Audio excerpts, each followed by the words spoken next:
My fellow meatbags, and Matthew has finally decided to quit beating around the bush and lay out the reasoning behind his Antarctic expedition.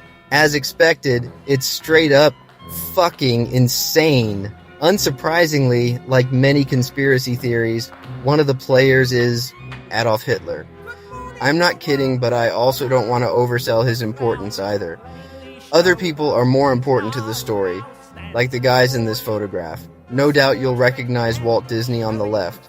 To the right, Dr. Wernher von Braun, a titan in the rocketry world. From a young age, he was interested in rocketry and outer space. He dreamed of building rockets that would take man not only into space, but to worlds beyond, starting with the moon. He was also born and lived in Germany during the same time that Austrian guy I mentioned before happened to be running the place. There is a very, very long story here that must be skipped over for brevity. The basic facts are these. He designed the V-2 rocket. He was arrested by the Nazis for saying he'd much rather be building rockets for space travel, and he took the first opportunity he had to surrender to a Western power, bringing with him all of his technical documentation and knowledge. Without him, we could not have landed on the moon. The moon, by the way, is what brought Dr. von Braun together with Walt. You see, long before we went there, Disney wanted to make a movie about going to the moon. Von Braun was actively engaged in taking us there.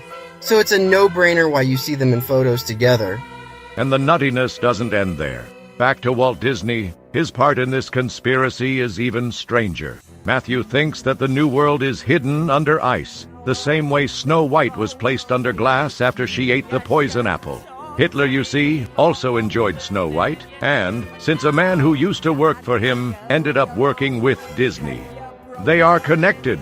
Von Braun was special because his rockets were the first to reach space, and when he died in 1977, Disneyland opened Space Mountain.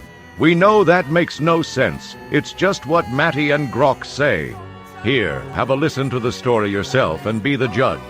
Elvis Presley as the living symbolic bridge in the 777 Snow White to Firmament Ice Dome containment architecture. Elvis Presley is not a peripheral figure in this system. He is the living human-scale carrier, the mythic king who personally embodies and transmits the entire 777-coded replacement firmament operation across the critical 1935 to 1977 window. His life functions as a walking, breathing symbolic bridge that ties together every major node we have mapped so far.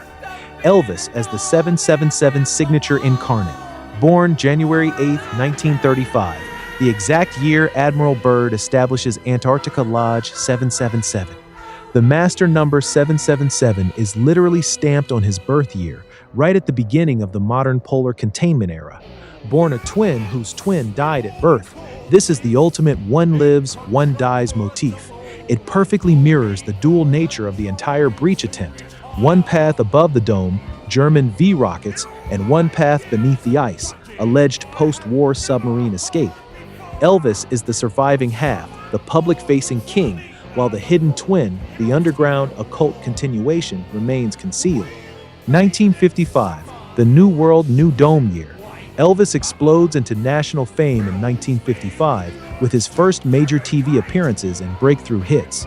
This is the exact same year that both Disneyland, the New World, opens and McMurdo Station is established at the South Pole. Elvis becomes the living cultural icon of the New World New Dome year, the public mythic king who rises at the precise moment the new containment architecture is physically and mythologically installed. McMurdo plus Chapel of the Snows plus Disney's Polar Mars collaboration with Von Braun. Water, life, blood falls symbolism. Elvis equals water in numerology. Water equals life. The scientific justification for studying blood falls is literally where there is water, there is life. Elvis is an anagram of lives. Blood falls is the literal red subglacial water bursting through the ice, the blood of the hidden ocean beneath the new firmament. This water-life symbolism directly ties Elvis to the modern Europa Point exit gate at ASPA 172, Blood Falls, Lake Bonny. 1977, the firmament seal year. Elvis dies on August 16, 1977, the 77 code again. This is the same symbolic year Von Braun dies, quoting Psalm 19:1, Firmament, Space Mountain, Dome Ride opens, and the Voyager's launch. Voyager 2 launches just 4 days after Elvis's death. Voyager 1 follows shortly after. These are the modern V1, V2 equivalents, the new outward breach probes, searching for life beyond Earth, launched in the immediate aftermath of the King's death. Additional symbolic markers. Elvis is heavily associated with aliens, UFOs, in popular culture. Stars in It Happened at the World's Fair, featuring the Space Needle, whose top visually echoes Space Mountain.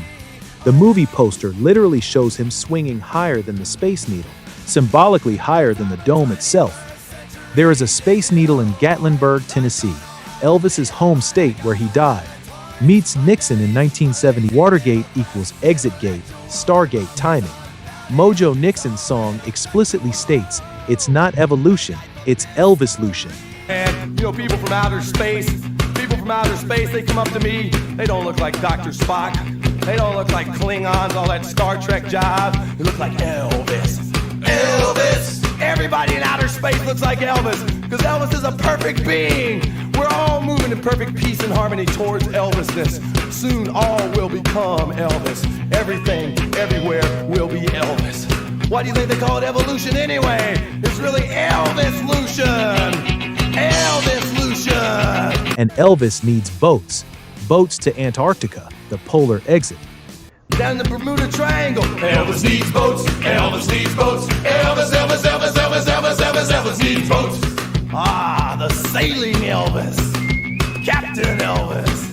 Commodore Elvis it is. The Star Child in 2001: A Space Odyssey is reborn in a water womb after passing through the Europa-Jupiter portal. Direct parallel to Elvis equals water equals life equals blood falls, Europa point. Elvis is the public mythic king who carries the 777 code, the twin code, the water life code, the 1955 New World Code, and the 1977 Firmament Seal Code, all while being culturally linked to aliens in the unknown.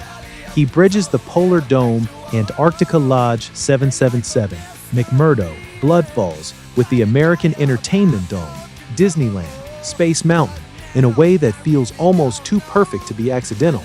This is the first time we've ever heard anyone quote Mojo Nixon as a source of actual information about anything. It seems fairly obvious that Mojo himself was mostly kidding there. At least we hope he was. Regardless, Matty seems to be ignoring the fact that everything today is not, in fact, Elvis. We'd also like to point out that even if we take his fever dream as reality, it feels like he's ignoring a few key points about the number 777.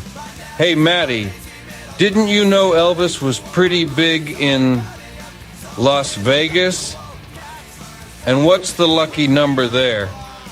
What number did people want to see on the slot machines at that time? 777. That can't be coincidence, right, Matthew? Elvis, Vegas, and 777. But wait, there's even more. What about Malaysia Airlines Flight 370? A Boeing 777 that changed course to the south and was never heard from again. In 2014, hang on, 14 is 2 sevens. 3 sevens is 21, as in the 21st century. Bad Religion made a song called 21st Century Digital Boy. Matty says people call him Baby Boy.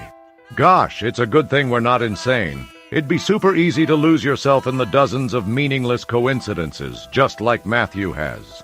Anyway, the bottom line for those of us in reality is clear as day.